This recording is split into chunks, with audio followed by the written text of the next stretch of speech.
So finally, you guys, here is the Draw My Life tag that you have all been waiting for. So it all started in Mexico.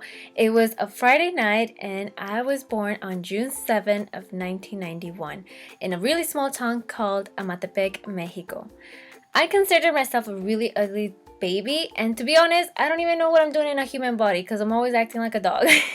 But I was born in a really poor family that literally we could be called homeless back then. We didn't have anything. My dad made his own home, and inside the house we only had one bed and one table. And I would never wear diapers because I couldn't afford it, and my mom would make me homemade clothes. And she named me Yasmin, which is like the most unique name I could have ever had. So the way my dad would make money and also, have his ways of feeding us was he would grow his own food. So he would grow his own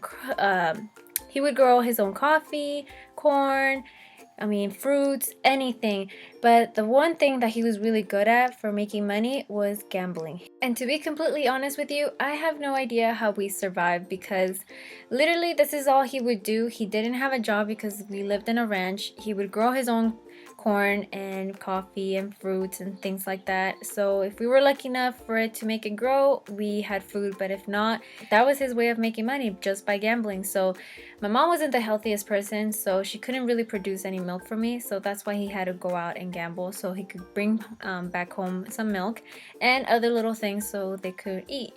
And after a year, he got tired of doing this and just said, you know what, I have to do something to change our lives. So he went over to the US and stayed over in Los Angeles, California. And he left me and my mom home. My mom was even pregnant at the time. But the way he would make money so we could survive was he worked at a strawberry field. He says it has been the hardest job of his life. He says that he will never go back to it or anything, but that he has mad respect for everybody, and I respect those kind of jobs because that's what was feeding me. A few months later, my baby brother Eddie was born, and he was like seriously the cutest baby ever. And as soon as he was born, we just waited for my mom to recover back from her birth.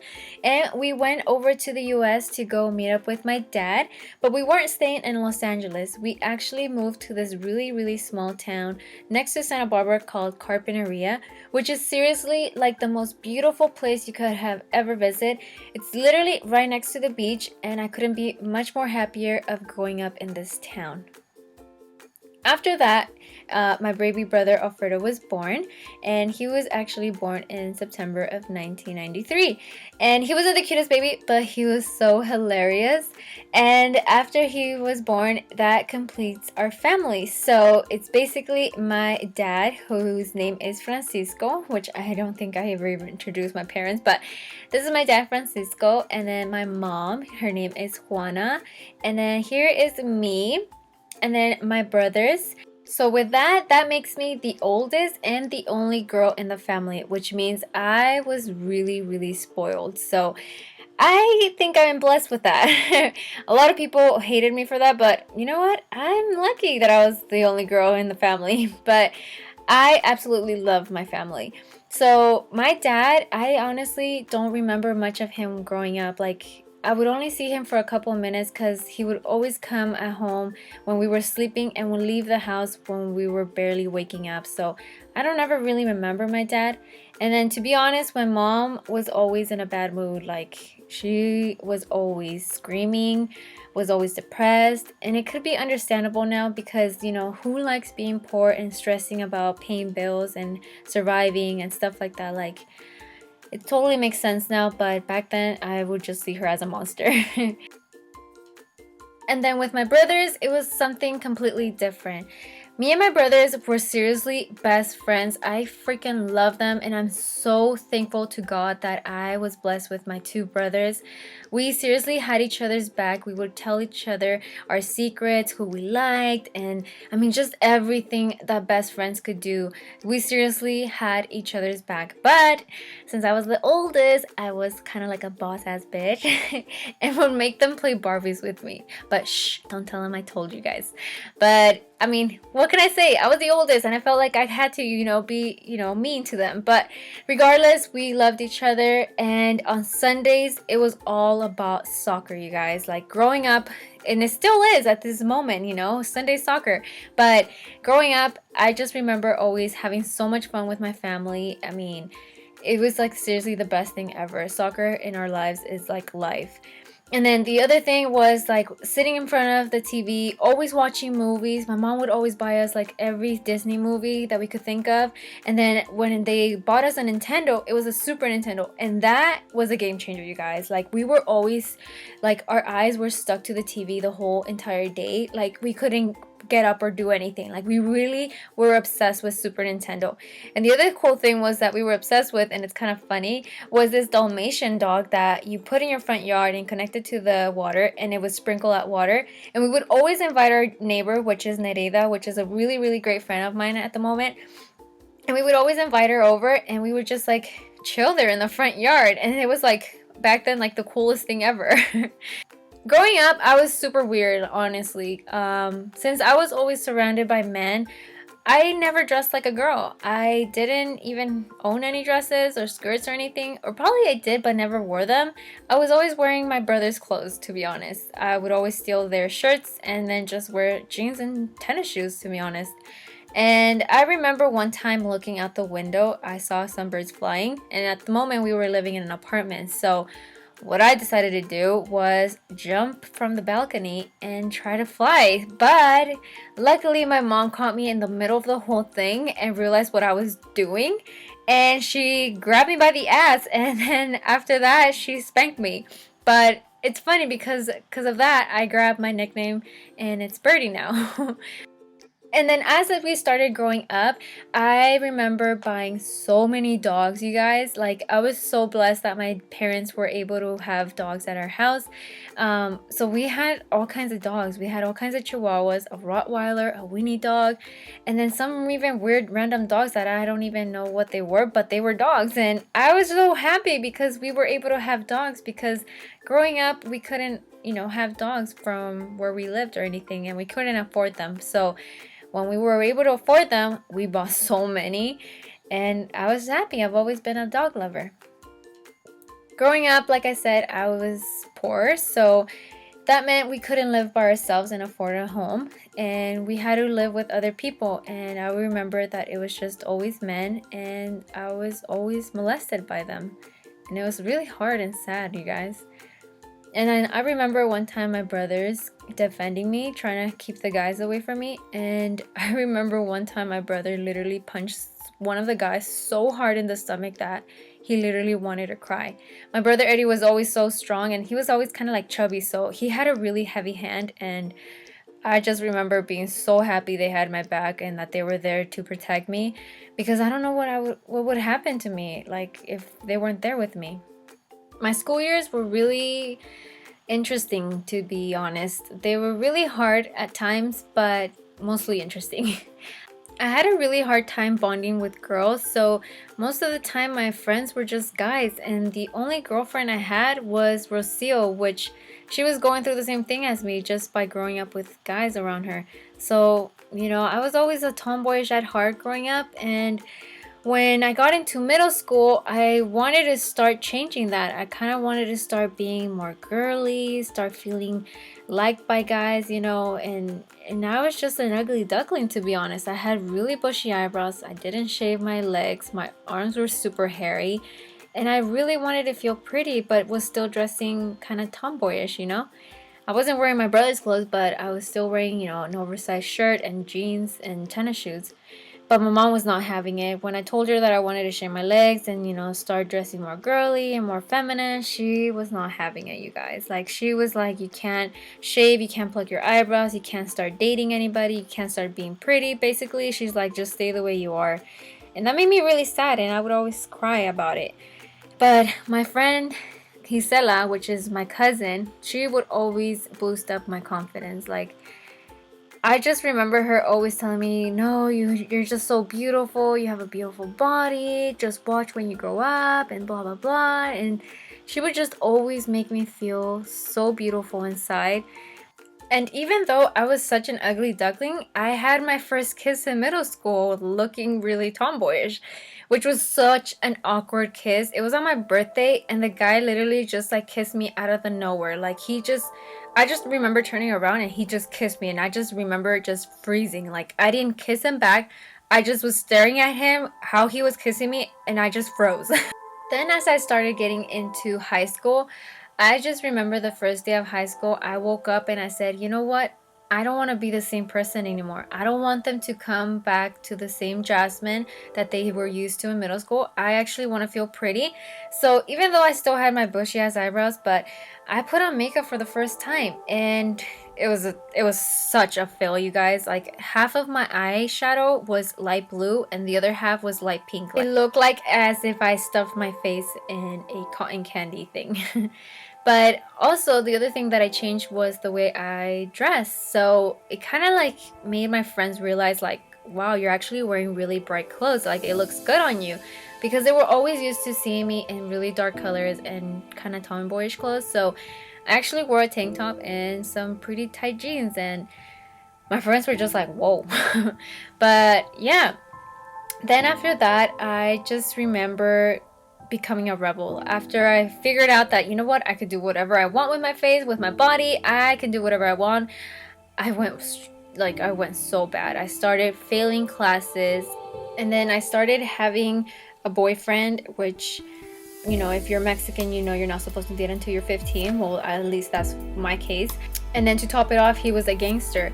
And so I started getting into drugs and then ditching classes, drinking beer. I mean, I was just going downhill.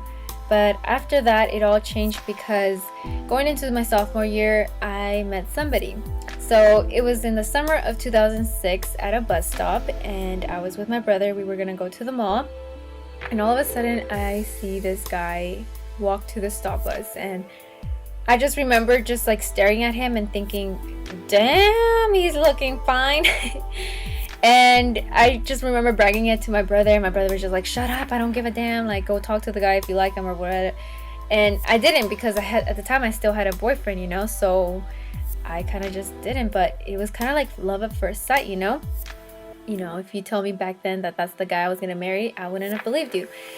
So we started dating once we got into school, because we started talking and everything. But my ex-boyfriend was not having it. He was so mad. He was still kind of like obsessed with me, and he just made it so bad on him, you know, like he got himself, you know, kicked out of school, out of town, to be honest. And it was just really hard. I just don't like hurting people, but I hurt him, and what can you do? I mean, I really liked my boyfriend, you know.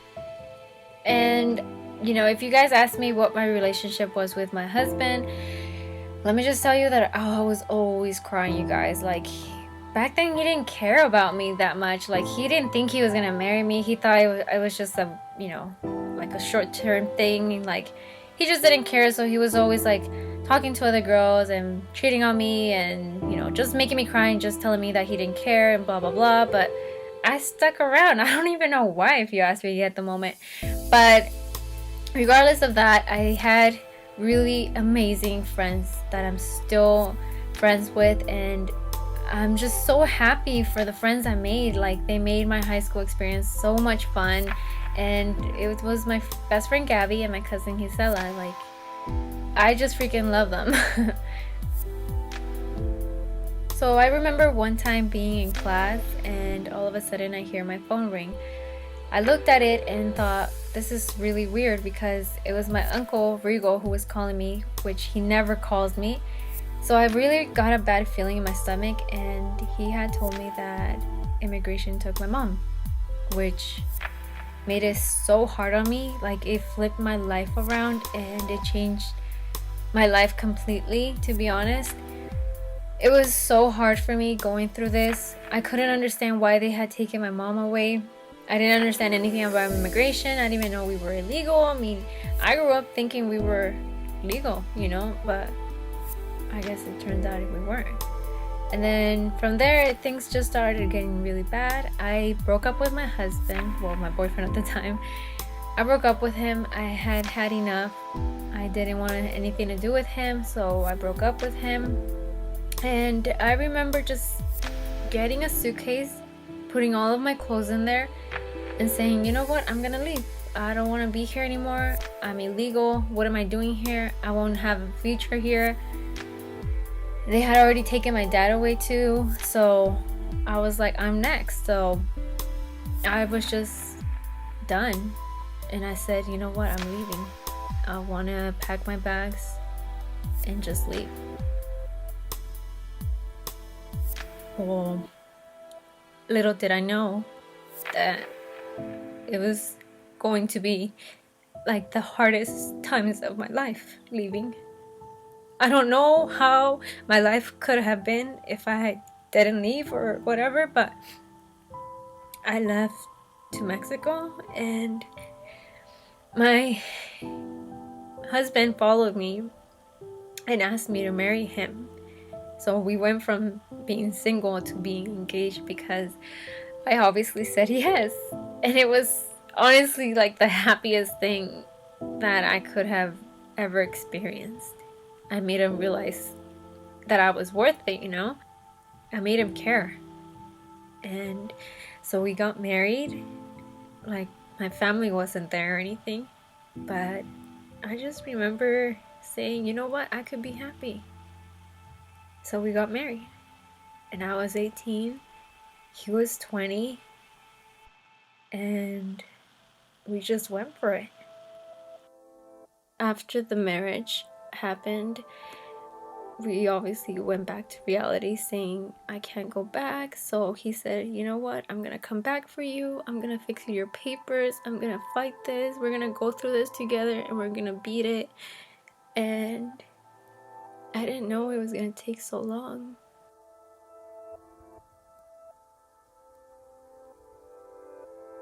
And I just remember every time he would leave, I would just run to the bed and just cry my eyes out. It has honestly been the darkest times of my life, the hardest 3 years of my life. I went through so much. I don't ever wish anybody to go through this.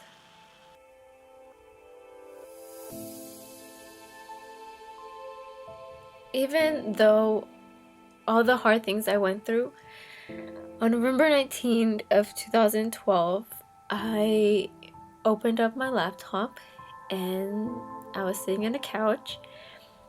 I was still living in TJ in Mexico, and I started my YouTube channel.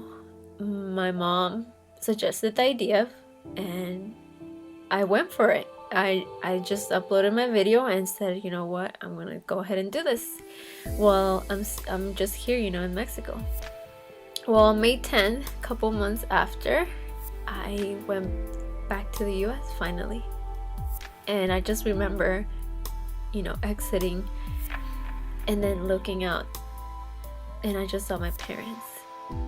And I thank God for blessing me with them.